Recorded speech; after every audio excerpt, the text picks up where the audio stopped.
Anyway, again, good morning. Thank you, Michael, and thank you to Select Chicago for inviting us to present today. Let me start on who we are. My name is Edelberto Ortiz. I'm here with our managing partner, Zach Waxler, representing Roth and Company.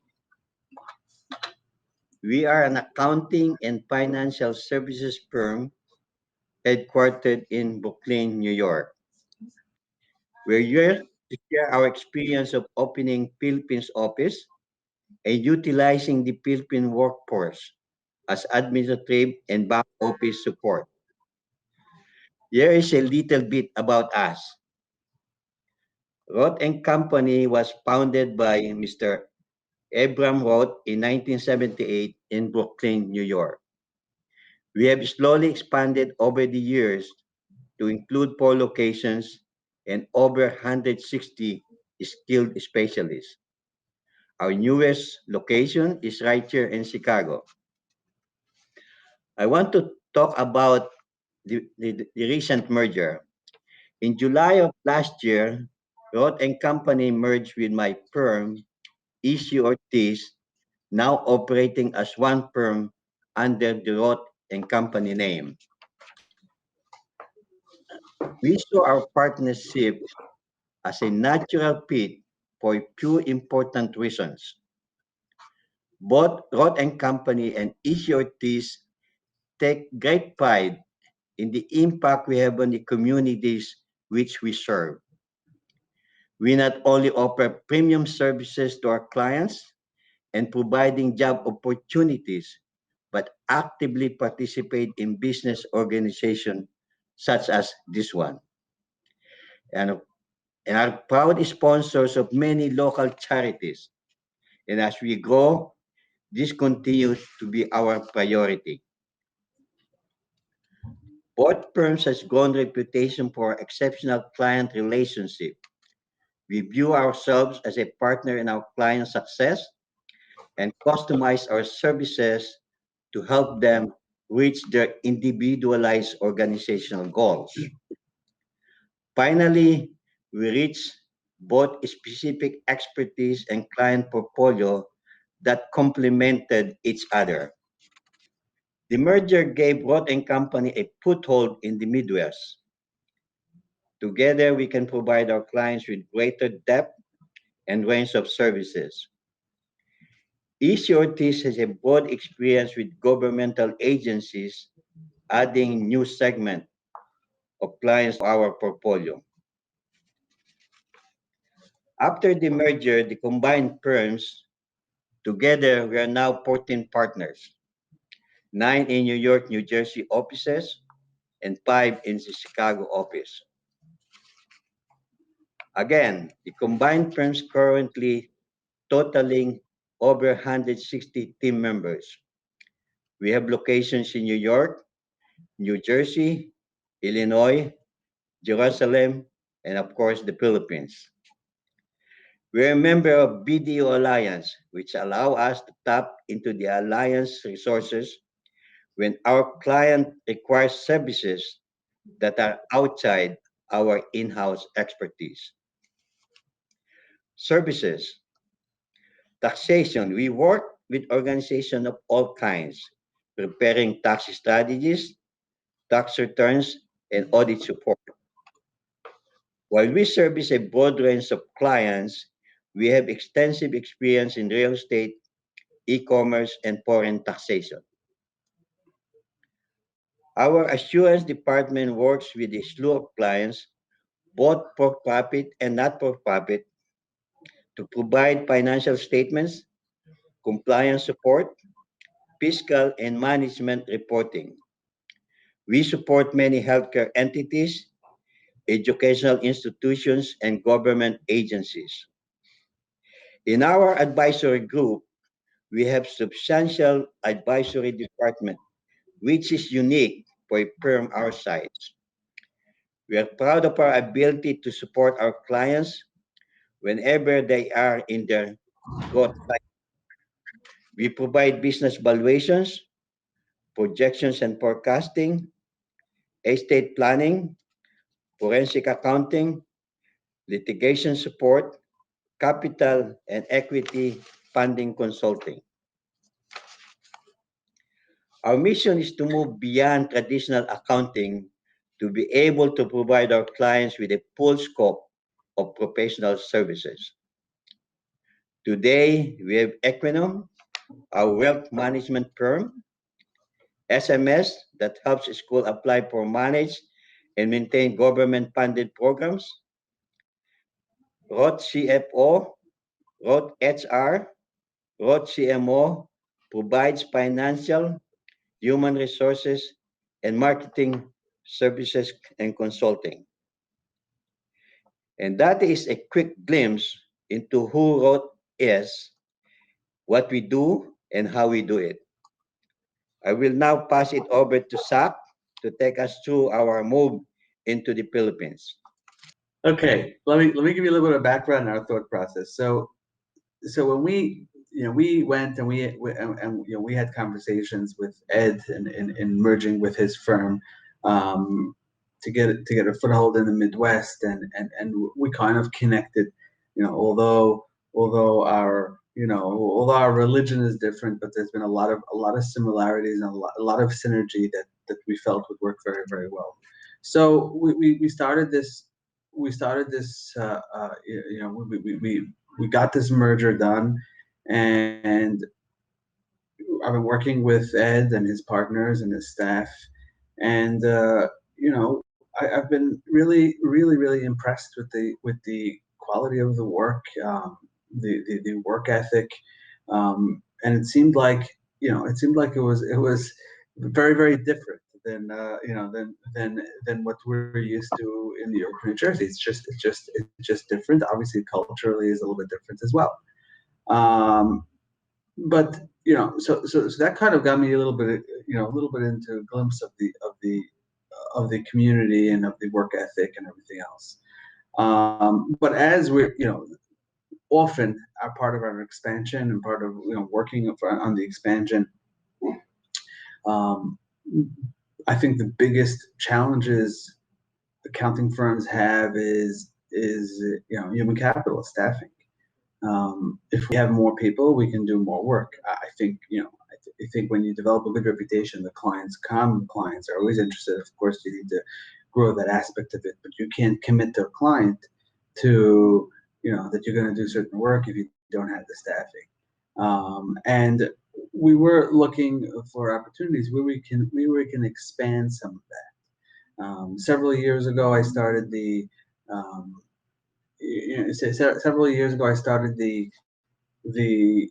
Israeli office to help us with some of the assurance work, some of the audit work. Again, also because of trying to tap into talent that's not in the U.S., that's outside of the U.S. and staff and that can actually accomplish and help us, and we can also in return provide opportunity and provide a good living, to a competitive living to our employees. We've been growing very significantly in the tax aspect of it, and that's when Ed says, Zach, maybe we should consider doing something in the Philippines. And he had set up with several people to talk to, and we did some research.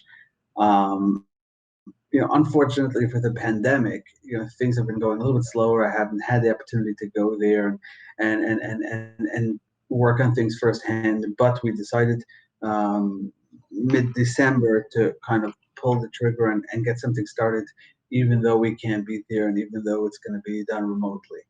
In reality, for us, the opportunity is really to tap into that, to a market that exists outside of the U.S. And a really, really good market.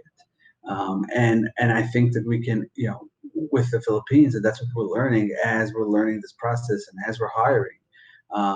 We're learning that there's really some really good people with the right expertise, an amazing work ethic. They come, they do a good job, they work. And what I've found is that there's a very, very minimal language barrier. That's different than working with other countries. We don't have a lot of experience with other countries, but that's very, very different. Our staff communicates well with staff in the Philippines, and most importantly, with Ed at my side and really kind of pushing in that aspect is to give opportunity to the people of the Philippines and see that if we can actually do something and make something bigger and really make an impact for people who are looking for that opportunity and really looking to excel. So we launched a beta office with 3 team members.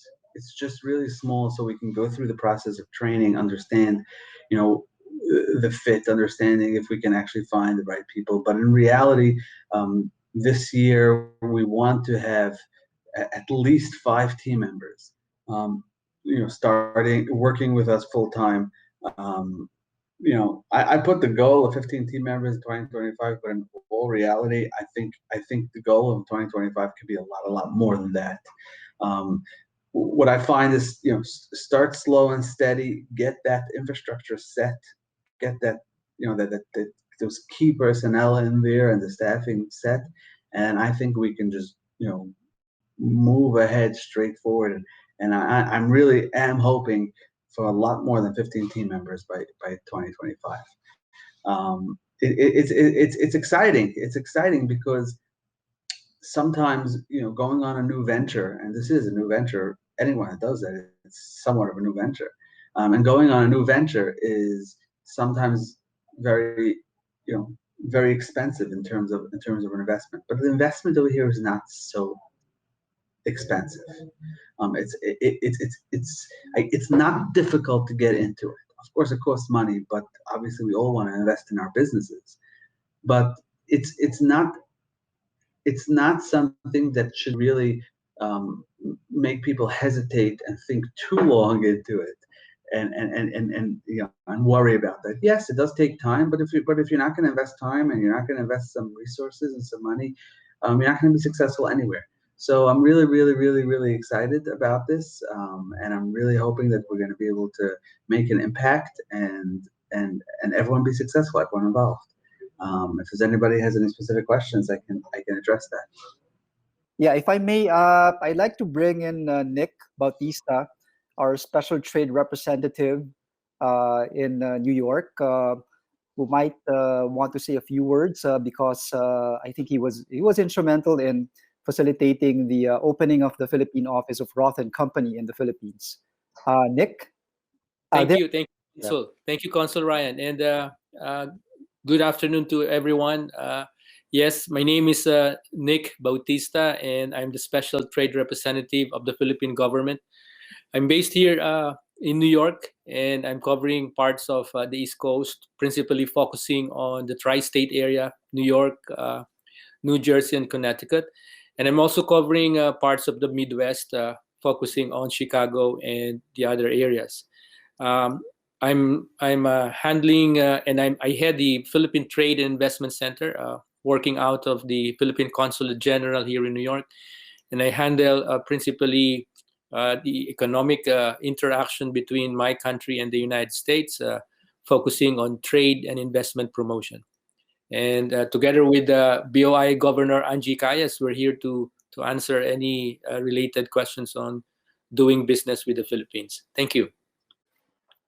Thank you, STR Nick. And maybe you would like to say a few words on how you were able to facilitate the operations of Roth & Company in the Philippines, and the same kind of assistance that you can provide to other companies as well here in the Midwest. Well, yes, thank you. One of the principal points of engagement, the initial points of engagement, usually with the U.S. company in my office, would be number one, how to put up an office, the business models available to a U.S. company intending to do business in the Philippines, either outsourcing talent from the country or relocating entirely. In the case of Roth & Company, establishing their own, what we call GIC, a global in-house center or a shared services center for their own internal requirements. From there, we will guide them through our Board of Investments in the Philippines, through other agencies if needed. And we will handhold them through the process of determining the available incentives given by our government to foreign investors if they qualify for those. We will facilitate the introduction between their companies' representatives and potential lessors for office spaces, utilities companies. We will help them secure or at least guide them through the process of securing permits and licenses in the city or cities they will be locating their operations. At a certain, up to a certain extent, we will also be helping them, guiding them and connecting them to people who can help them get the talent that they would need, the specific competencies that they would like to leverage in their operations in the country. There are three main sectors that we are trying to promote, and for which we are getting a fairly good amount of success. And these are, number one, the IT BPM, the Information Technology Business Process Management sector, where Roth & Company is currently doing business in. We're also doing the promotion of manufacturing contracting in the Philippines, in particular electronic manufacturing services. For most of you, maybe some of you may know that the Philippines total exports to the US, around 46% of that easily is accounted for by electronics exports, from semiconductor integrated chips to electronic modules that go into making cars, modules for automobiles, landing parts, avionics for Boeing, and so on and so forth. The third sector is, of course, the food exports into the United States. We are very big on processed fruits, coconut products, and its various applications. Our subsector for food that has gained really significant market share in the US. When you talk of coconut products, we are referring to coconut oil, coconut flour, organic coconut sugar, coconut vinegar, and so on. And if you have any questions, I believe Consul Ryan would have my contact details. Again, I'm based in New York, and jointly with the Board of Investments in Manila, I represent the Department of Trade and Industry here in the United States, at least for the East Coast and Midwest part. Thank you. Thank you again, STR Nick. And I'd like to thank Roth & Company through Ed and Zach for sharing your experience in investing in the Philippines.